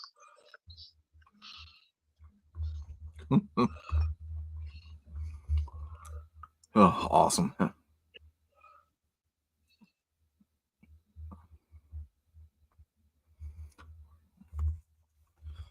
Oh, I had something just pop up for WWE top 10 merchandise sellers. And number one at that list is Cody Rhodes. Yeah, I figured. This is, I figured number one is probably Cody Rhodes. Number two is probably Yeet. Nope. No? Nope. Roman OTC? Reigns. Yep. I will never understand that. Cody lot of people Rhodes, like- Roman Reigns, CM Punk, Jey Uso, John Cena, Liv Morgan, Rhea Ripley, LA Knight, Randy Orton, and Damian Priest. Yeah, That's that's something that's kind of been kind of weird too. Like we ain't seen John Cena since he like was announced its like retirement run. I guess maybe he's gonna be in the Rumble. Yeah, he'll be in the Rumble, and he's supposed to be on the Netflix debut for Raw. Okay. So I was trying to find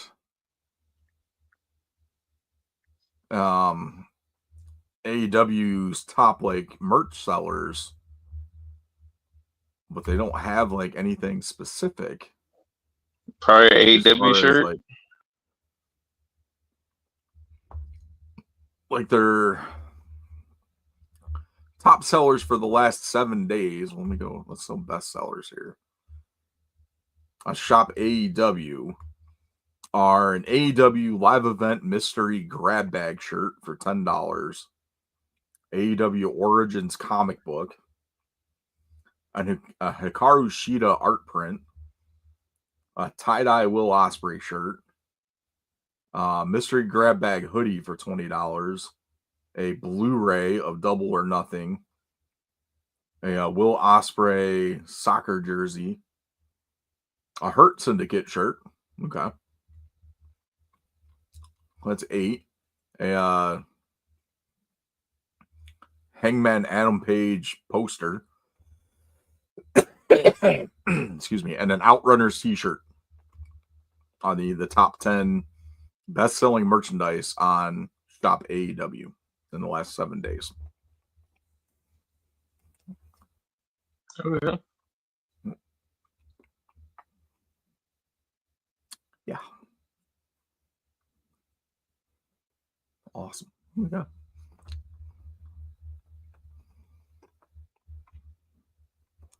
And the thing with this, like, I don't like their website because you can't break it down by, like, when you go to Shop WWE, you can break it down by roster. Oh, I guess I can do it. Okay. So it says view roster, and then you can click on the roster name and scroll through. Okay. All right, I got it. Never mind. I was gonna say they don't have a thing where you can view merchandise by roster member, but they do. And it's like everybody on the roster has some kind of merchandise. Yeah. Yeah. I just want to know, like, specifically, like, who's selling merch in AEW. Like, what wrestler has the highest merch sales? Yeah. Outside of Danhausen, who hasn't been on TV. I mean, I would say like probably Edge.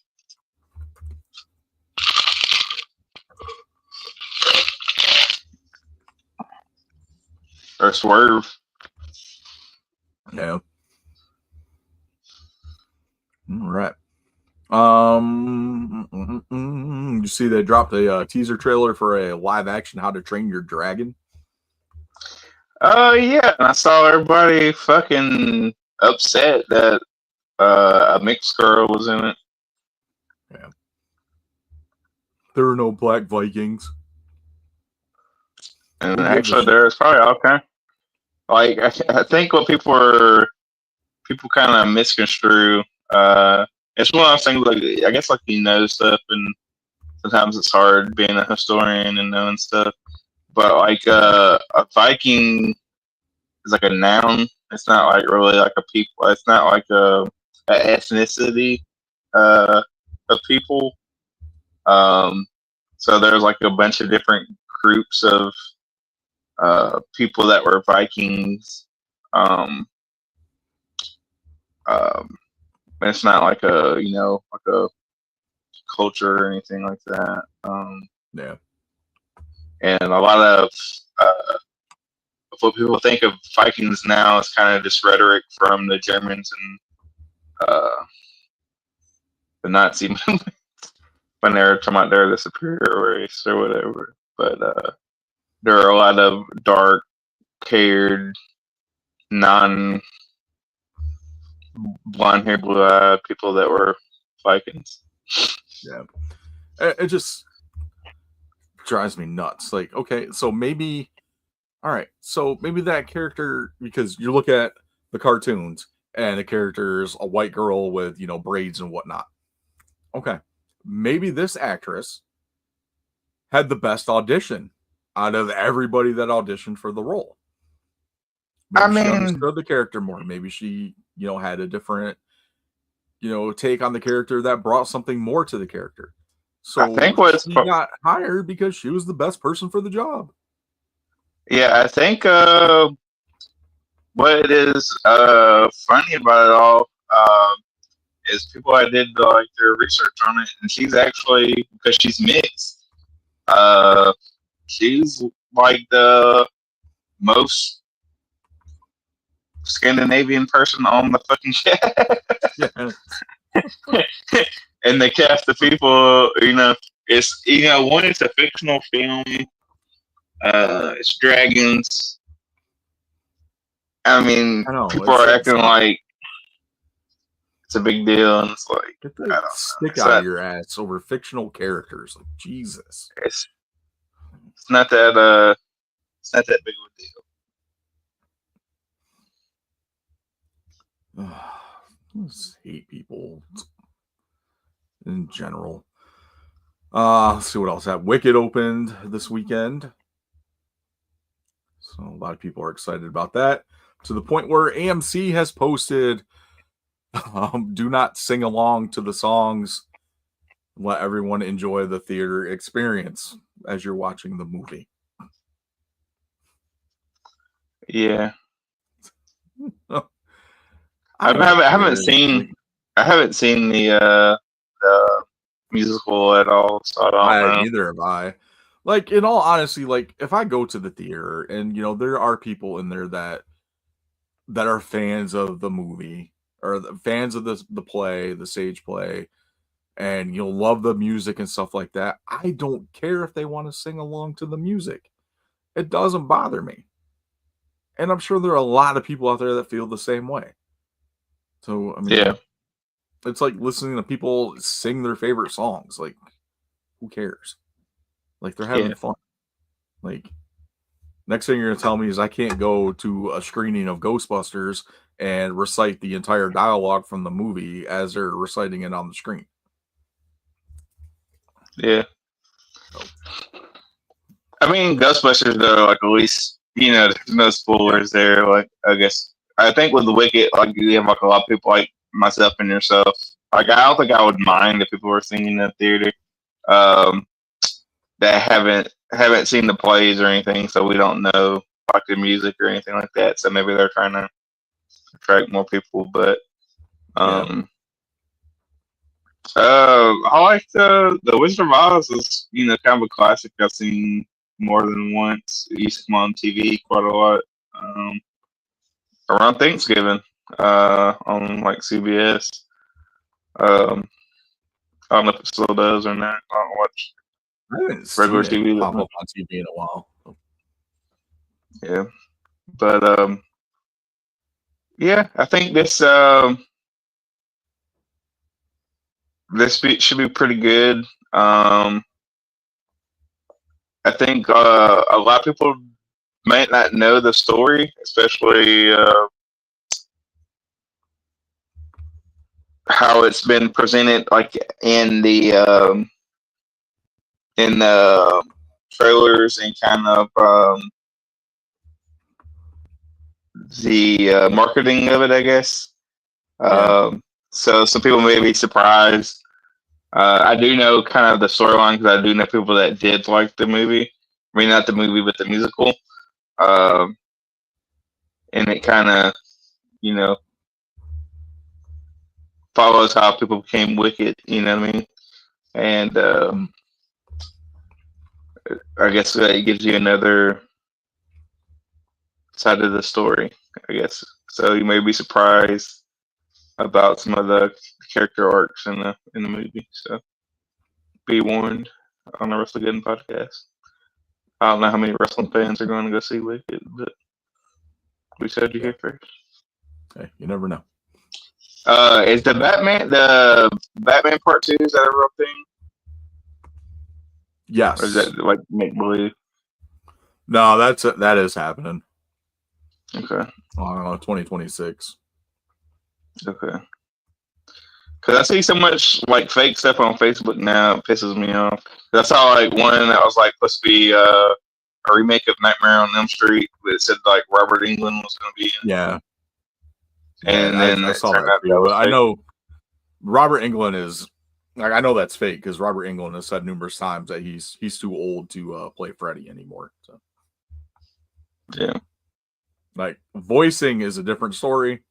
If they do something like where he can voice the character, he'd do it. But as far as like physically playing Freddy, he can't do it anymore.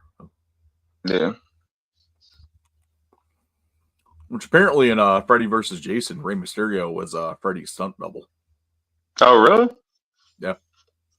I did not know that. It's my horror / wrestling trivia. Well, what else? that makes sense that we need a new Freddy versus Jason.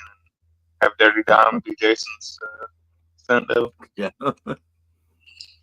Deadpool and Wolverine is streaming on Disney Plus. I watched that last weekend. Is it free or do you have to pay for it? It's part of this if you have the subscription, so there's no extra fee for it. But...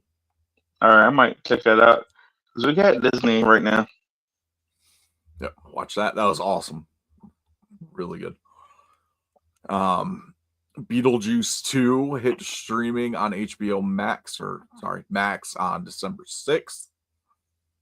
I believe I saw Kung Fu Panda 4 is already on Netflix, and Despicable Me 4 is on Peacock. My son's been telling me, I don't know if your kids have heard yet, Minecraft is getting a movie. Yeah, with Jack Black and Jason Momoa. Black. Yeah. My son's excited about it yet. But... Yeah, I haven't seen anything on it. My son is telling me all about it.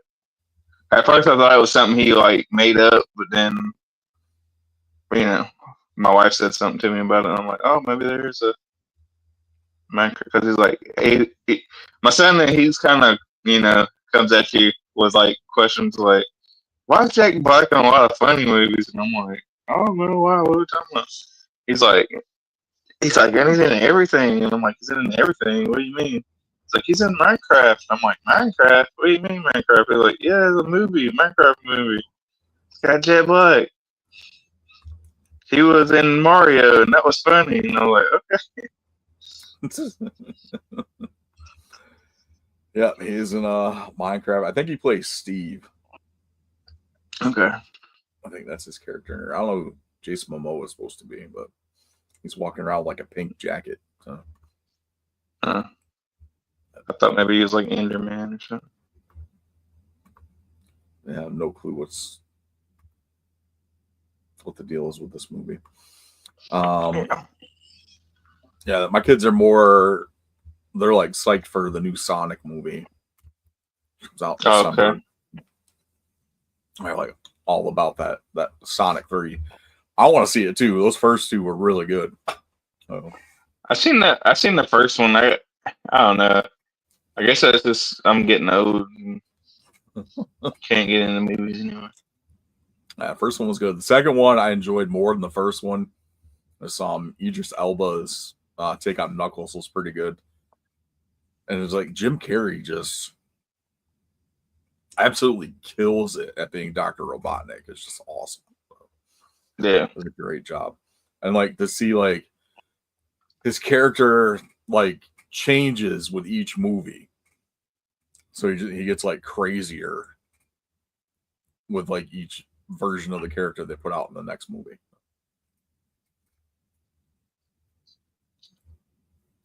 I'm psyched for that. This should be good. We'll be in New York for Christmas, so I just have to go check it out in the theaters up there. New York, concrete jungle, wet dream tomato. Take my nephews and niece to go see it if they want to too. Have you seen that, or you didn't get the reference? Which one? The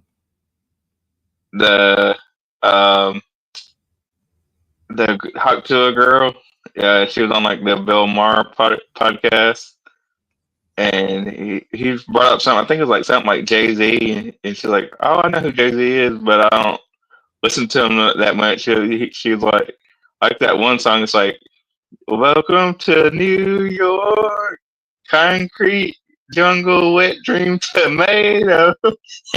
Oh yeah. And then it's like once you hear it, it's like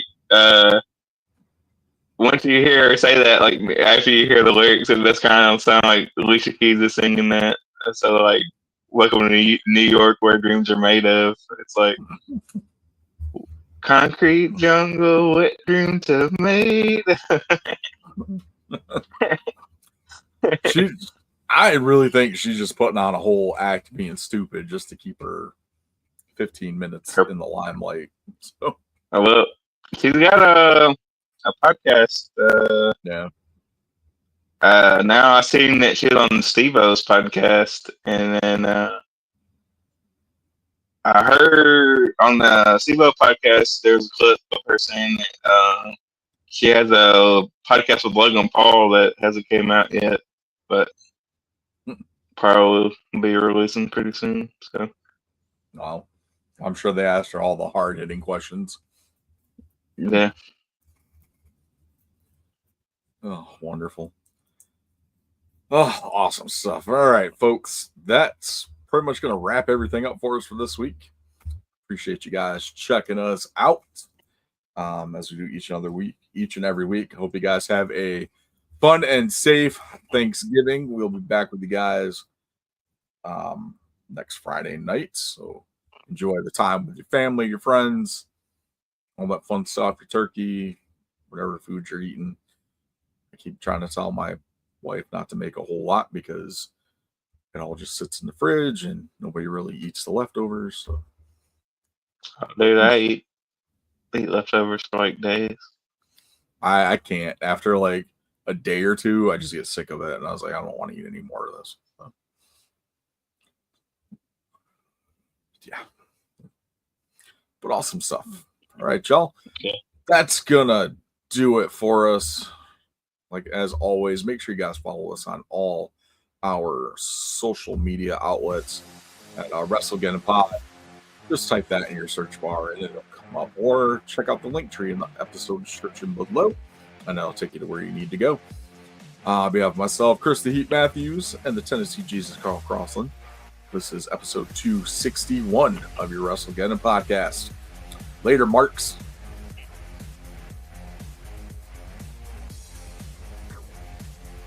Question